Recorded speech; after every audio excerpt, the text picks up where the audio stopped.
Hello! Hi, how are you? Welcome to the Argentine Rugby Breakdown. I'm Flore. I'm Pato, and today we're going to be reviewing the game against the Bulls against the Jaguares. And this is Jaguardo, sorry. Yeah, this is Jaguar, please, of course. Yeah, if we not introduce him, then we'll have any trouble. Mm-hmm. So, let's talk about Bulls against Jaguares. That happened on Saturday, and we won. Yay! So we're going to first go through the lineup. Mm-hmm. And then we're going to talk about what was our feelings of the game. Right. So the starting lineup was like this: Nahuel de Chaparro, Julián Montoya, and Joel Esclavi. Esclavi was playing his first game from the start in Jaguares. He's been coming off from the bench, and this was his first start. Guido Petti and Marcos Kremer as in the second row. Marcos Kremer is playing second row. He usually plays in the third row, but today he's playing second row, replacing Alemano, who's had an HIA last game, yes. and resting Paulos. They're resting Paulos, and he is used as a second rower when something like this happens. He's an option there. And the third row was Gorrisen, Lezana, and Bruni, just like the previous game. Yes. Then we have number 9, Gonzalo Bertranu, coming back from a long time without playing. Number 10, Tito Díaz Bonilla. Also, he played like 5 minutes on the first game of the season and got injured, so it's his comeback. And then we have our centers were Jero de la Fuente coming back also from an injury, and Tute Moroni.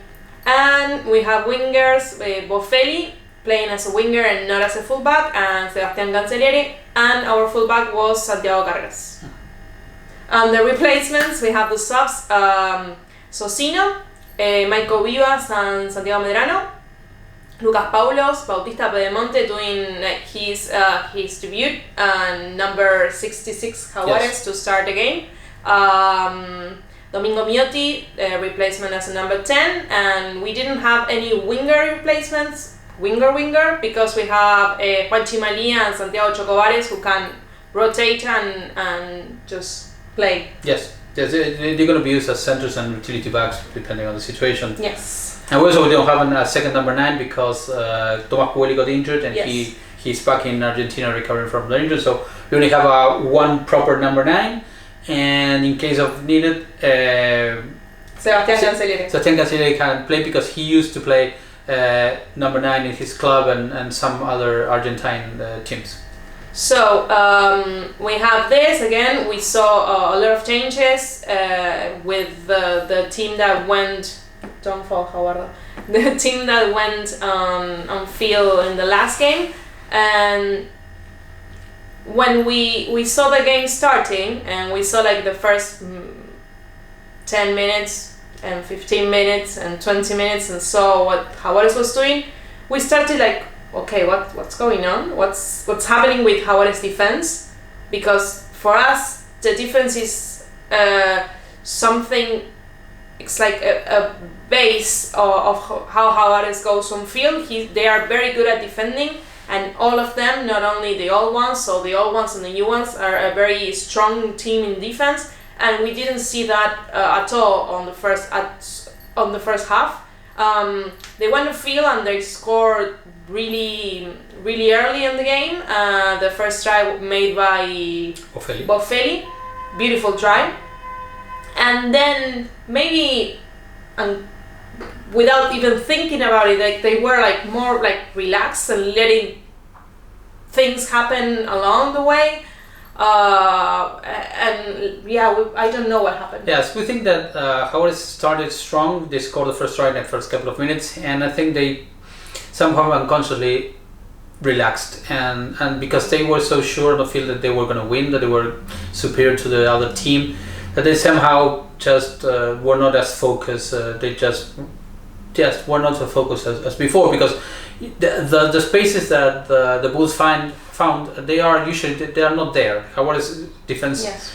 really well, and those spaces are not there, and the Bulls score really soft tries. They didn't have to work. They didn't have to create phases. They didn't score tries on plays that they prepared during the week or they studied the Jaguares. They just found the spaces. So one player just breaking a tackle and finding a space, and that usually doesn't happen to Jaguares. So or what we think is just that they came into the field and they scored try really quickly, and somehow they relaxed and they thought, well, this is gonna be as tough as we thought. Not consciously, because they don't do nobody that. wants to lose a game.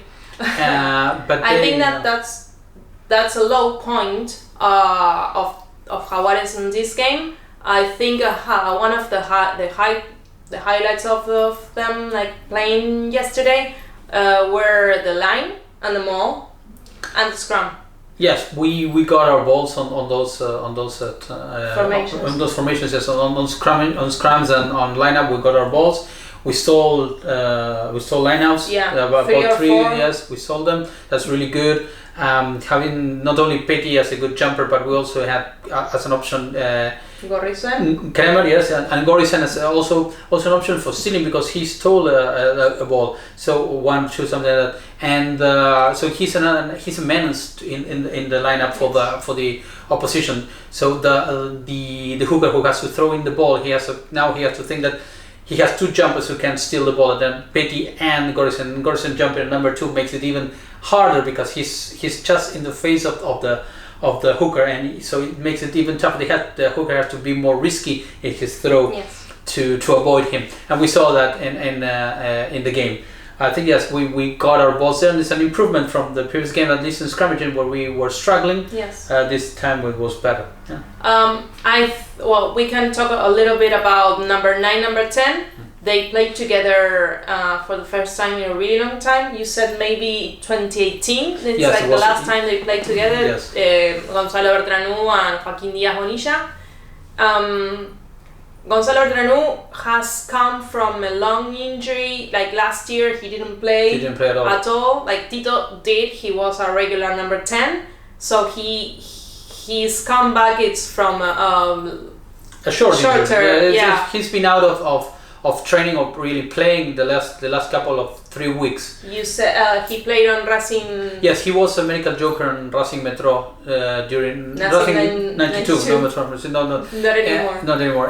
During the Rugby World Cup. So he's been playing. He's been in rhythm. Yes. And Bertranú hasn't had the rhythm. And you saw that on field. Like Bertranú, he wasn't that much on the game. He missed some kicks, and I think Tito got confidence as the minutes went by.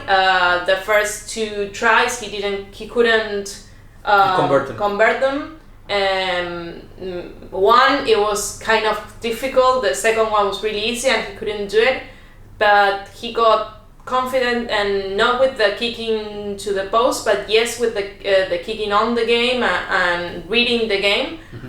He did very good kicks, and he read very well the Bulls defense, and it's something I think he does really. He's a very good reader of the game and seeing where he has to go. Yeah, the third, fourth, and fifth tries came out of plays he made, and just reading the defense and breaking the defense on a space that was made, or just kicking the ball behind the defense, or just kicking the ball to the corners where Bofelli was alone to kick it. So yes, he read that, but not only he read it, it was something that they prepared. They studied during the week, that they trained that kicking behind all those tries, all Jaguares tries were made consciously. Yes. Like there wasn't something just in the situation, okay, I will resolve like this. I think there's something they trained along the week or along the pre-season. And they were like team tries. It wasn't just one player running and scoring like Bulls. The Bulls, exactly. That's the thing. Bulls didn't have to work that much to score the tries. It was one player breaking a tackle and making an advance, or maybe finding the Bulls finding a space and taking advantage of that.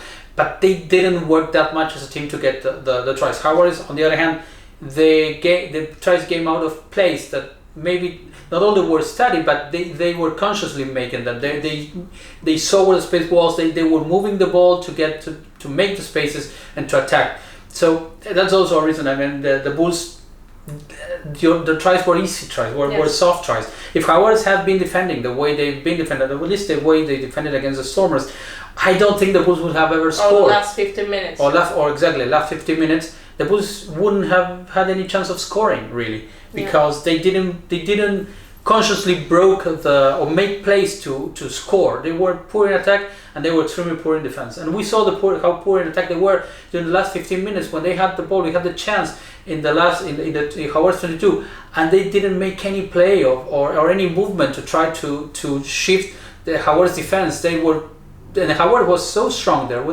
They were confident. They returned the confidence. They came back to the focus. And they knew what they had to do, and they were tackling. They were making amazing tackles, and really strong. They were tackling, standing up, and repositioning themselves, all standing, all making a wall, and the Bulls were not able. They were not able to pass. I think it's really good that we have a bench as strong as it is. We have like the average age of the bench is 22 years old, which is really young, and they came on field and they tackle and they don't care who they have in front. They are not nervous about playing. About like Bautista Pedemonte, it was his debut and he didn't care. He has played forever on the squad and he managed to get He stole a ball. He stole a ball. Yeah. He made a lot of tackles. We could see I think we saw it along the game that every time you had a Bulls rack, there was one maybe Jaguares, like one Jaguares playing on the rack, and the rest of them were on defense, or at some points I don't know they were doing because they were defending, but we never saw like 2 or 3 players involved in a rack. So I think they're like just getting up, like okay, just get up and keep defending. And there's something that they are doing this. They are tackling 1 or 2. They're standing. They're forming back against the line of defense, being quickly about that, and they are not they're not trying to steal balls on racks where they don't see the chance. They're being clever in doing that. No, and we were not penalized for those situations. We stole a couple of balls of really well positioned of players that knew that they were there first. They couldn't be moved, and they recovered the ball. They stole the ball, and that's something they're doing. They just and we saw it in the 22s. They're not committing penalties, or maybe some. There were a couple of penalties, but no dramatic penalties. And they are defending, they're tackling, and they're making or at least they made the Bulls go back. They're making positive tackles. They've taken with the defense. They are making the Bulls go backwards. That's what they did, and that's really good. Especially thinking that the last 15 minutes they were all the replacement in, and we talked. It's a 22-year-old average bench, and though they were defending that well, so yeah, I think that's really important. That's a really important thing. I think overall it was a good game. We saw again what Jaguares attacking team can be with Boffelli. I really like Boffelli as a winger. Boffelli, Carreras, Cancellieri, or could be Delgui also. I do like that trio back on field. I think we are getting a really strong pack as well. Yes. And yes, with good options. Yes. But with good replacement, good options. Yes. So next game will be against Sharks. Yes. They are in a good place because they're second. We're one point behind them. They got a victory against the Reds in Australia. So they're coming for a win. They're coming to play at home, and it will be a very tough game. Mm-hmm. They always been. Durban is a tough place to play. The ball gets really greasy, so it's difficult to handle. We got a great victory last season. We won both games, and we won a really good game in Durban. But the Sharks are a really strong team this season. Yes. At least they're showing so far. They're being strong. They started strong last season too, but then they didn't. They crumbled. They crumbled in that, and they started strong this season. They got a couple of wins on the road, and that they're going to be confident. Yes. But they are traveling. They have to travel back from Australia, and Jaguares is already in South Africa, so that might. We always know that traveling it's a big factor that might influence the game. I think we're gonna see changes again because that's the way it is. Jaguares is gonna be changing players from one game to another, resting players, giving average minutes to everyone. I do think Tito Díaz Bonilla and Gonzalo Beltranu will stay. Yes, I think so. I think also we will see Jero de la Fuente. I think maybe Socino has a chance to start instead of Juli Montoya. Mm-hmm. Yeah, because they need to give to rest players and to average the minutes. And De La Fuentes has been injured, so he needs more minutes. Díaz Bonilla haven't been playing; he needs more minutes. Yeah, Alemano I think will come on field. He needs more minutes too. Yeah, maybe Petty will rest. Yes, maybe. Yes, exactly. Having Gorison already there that can jump. Michael Ivas, I think he will start again, and not maybe we'll see Medrano and Michael Ivas, and then as a replacement, Teta Chaparro and Joel Esclavi. Mm-hmm. So I think we have a lot of options and good options. I don't think we have a bad team. I do think we need a strong attack. Like we need to keep our good attackers on field.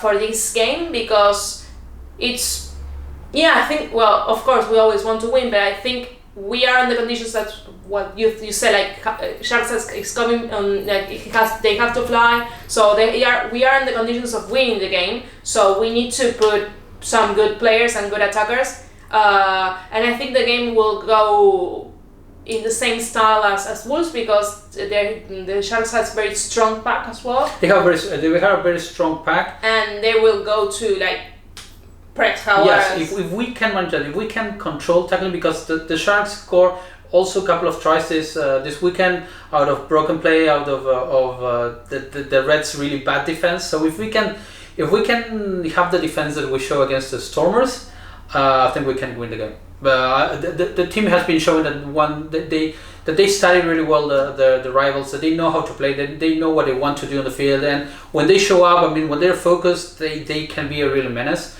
And if we can keep up the defense, the strong defense, we can control those. If we don't make those silly mistakes, we have. I think we can win the game. Yes, not of course not easily, because the games are not going to be easy. But I think we have a big chances of winning the game. We have a strong team, and I think they are getting the confidence back. I mean, the loss against the Stormers was really not good for confidence, because they didn't play that bad, and it was a couple of mistakes that were costly. And here they regained them. They were able to come back from the defeat with this victory.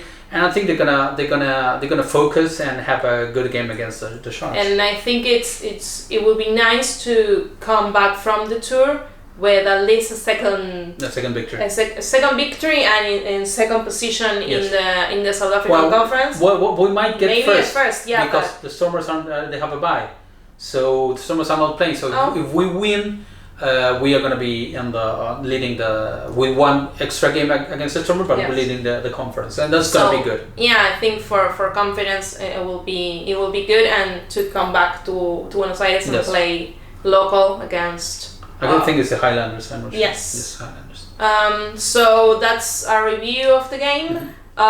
We have a lot of things. Well, we don't, not Pato and I, but Jaguares has a lot of things to work in the week, and to get strong in defense again. I think that's the main thing they have to work on this week. Like get that defense, like go back to that 10-15 minutes of the game, like the last ones, make that defense. Start strong from the beginning. Yes, and we'll see each other in some other video, maybe Sharks preview, maybe some other thing. So stay tuned. Yes. And please comment and follow us and recommend to all of your friends who like rugby. Let us know what you think about, because you might not agree with us, and it's important. We want to chat with you and know and exchange ideas. So it's good. Leave us a comment. So we'll see each other in another video. Yes. Thank you. Bye. Bye.